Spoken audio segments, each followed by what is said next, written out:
CM Revanth రెడ్డిని PCC అధ్యక్షుడు మహేష్ కుమార్ గౌడ్ మర్యాదపూర్వకంగా కలిశారు. పీసీసీ అధ్యక్షుడిగా మహేష్ కుమార్ గౌడ్ ను నియమిస్తున్నట్లు ప్రకటన వచ్చి ఏడాది పూర్తయిన సందర్భంగా ముఖ్యమంత్రిని ఆయన మర్యాదపూర్వకంగా కలిశారు. ఈ సందర్భంగా పీసీసీ అధ్యక్షుడు మహేష్ కుమార్ గౌడ్ ను సీఎం రేవంత్ అభినందించారు. పార్టీని, ప్రభుత్వాన్ని సమన్వయం చేస్తూ పీసీసీ చీఫ్ మహేష్ కార్యక్రమాలు రూపొందిస్తూ ఉండడం అభినందనీయమని రేవంత్ అన్నారు.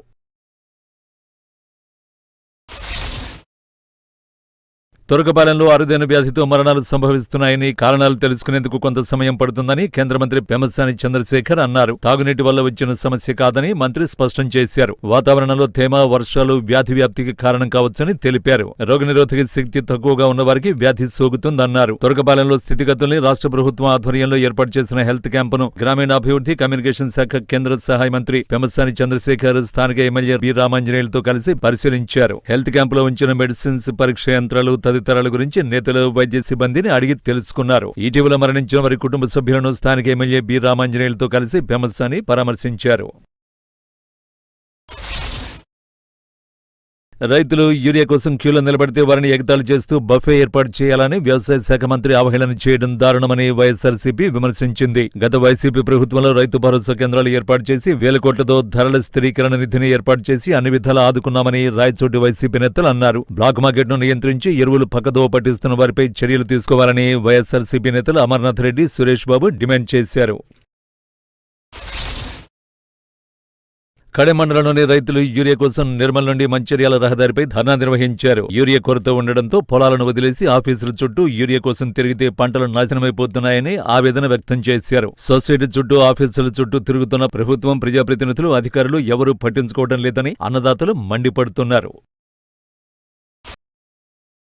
ఎన్టీఆర్ జిల్లా జగ్గయ్యపేట గోపాలకృష్ణ సొసైటీలో పోలీస్, రెవెన్యూ యంత్రాంగం సంయుక్తంగా రైతులకు యూరియా సరఫరా చేశారు. జిల్లాలో ఎరువులు, యూరియా సరఫరాపై వ్యవసాయ, రెవెన్యూ, పోలీసు, మార్కెటింగ్ శాఖలతో జాయింట్ మానిటరింగ్ కమిటీ పనిచేస్తుందని అధికారులు తెలిపారు. ప్రస్తుతం 3000 మెట్రిక్ టన్నుల యూరియా నిల్వ ఉందని, భవిష్యత్తులోనూ ఎలాంటి ఇబ్బందులు లేకుండా చూస్తామని అన్నారు. ముఖ్యమంత్రి చంద్రబాబు నాయుడు ఆదేశాల మేరకు రైతులకు ఎటువంటి ఇబ్బందులు లేకుండా యూరియా సరఫరా చేస్తామని అధికారులు తెలిపారు.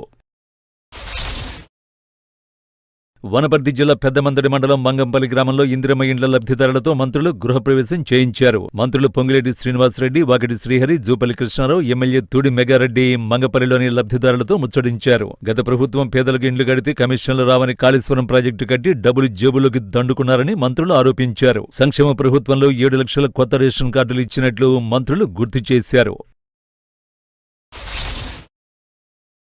వాట్సాప్ గవర్నెన్స్ తో పేదలు ఆఫీసుల చుట్టూ తిరిగే కష్టాలు పోయాయని పెద్దాపురం ఎమ్మెల్యే నిమ్మకాయల చినరాజప్ప అన్నారు. పెద్దాపురం మున్సిపల్ కమిషనర్ శ్రీకాంత్ రెడ్డి, సచివాలయ సిబ్బంది ఆధ్వర్యంలో వాట్సాప్ గవర్నెన్స్ పై నిర్వహించిన అవగాహన ర్యాలీలో ఎమ్మెల్యే పాల్గొన్నారు. కూటమి ప్రభుత్వం ఏర్పడిన తర్వాత వరుసగా అన్ని పథకాలను అమలు చేస్తూ వస్తోందని, సర్టిఫికెట్లకు ఆఫీసుల చుట్టూ తిరగకుండా ఇంటి నుంచి ఈ సేవలు పొందేలా చర్యలు తీసుకున్నట్లు నిమ్మకాయల చినరాజప్ప తెలిపారు. కేంద్ర గ్రామీణాభివృద్ధి, కమ్యూనికేషన్ శాఖ సహాయ మంత్రి డాక్టర్ పెమ్మసాని చంద్రశేఖర్ గుంటూరు కలెక్టరేట్లో డీసీసీ, డీఎల్ఆర్సీ సమీక్ష సమావేశాన్ని నిర్వహించారు. కౌలు రైతులు, ఎంఎస్ఎంఈ, ఎడ్యుకేషన్ లోన్లు, కేంద్ర ప్రభుత్వం తీసుకొచ్చిన సూర్యఘర్, విశ్వకర్మ తదితర స్కీమ్స్ పై చర్చించారు. ఎడ్యుకేషన్ లోన్స్ జిల్లాలో చాలా తక్కువగా ఇచ్చినట్లు, విద్యార్థులు, తల్లిదండ్రులకు అవగాహన కల్పించి రుణ సాయం పొందేలా చూడాలని మంత్రి అన్నారు. కౌలు రైతులకు రుణాలు అందేలా చూడాలన్నారు. సకాలంలో రుణాలు చెల్లించాలని, రైతులకు అవగాహన కార్యక్రమాలు కల్పించాలని, టెక్నికల్ సమస్యలు లేకుండా అన్నదాతలకు లోన్లు ఇవ్వాలని మంత్రి బ్యాంకర్లకు సూచించారు. ఎరువుల బ్లాక్ మార్కెట్పై 9వ తేదీన నిర్వహించే అన్నదాత పోరు కార్యక్రమం పోస్టర్ని ఎన్టీఆర్ జిల్లా వైసీపీ అధ్యక్షులు దేవినేని అవినాష్ విజయవాడలో ఆవిష్కరించారు. రైతులంటే చంద్రబాబుకి చిన్నచూపని, గతంలోనూ బాబు రైతుల్ని మోసం చేశారని, ఇప్పుడు కూడా అదే పని చేస్తున్నారని వైసీపీ నేతలు దుయ్యబట్టారు. రైతులకు అండగా ఆర్డీఓ కార్యాలయాల్లో 9వ తేదీన వినతి పత్రాలు అందిస్తామని వైసీపీ నేతలు తెలిపారు. కూటమి నేతలు యూరియా అడిగిన రైతులను జైల్లో వేయాలని మాట్లాడుతున్నారని, వచ్చే ఎన్నికల్లో ప్రజల అధికార పార్టీని ఇంటికి పంపిస్తారని వైసీపీ నేతలు అన్నారు.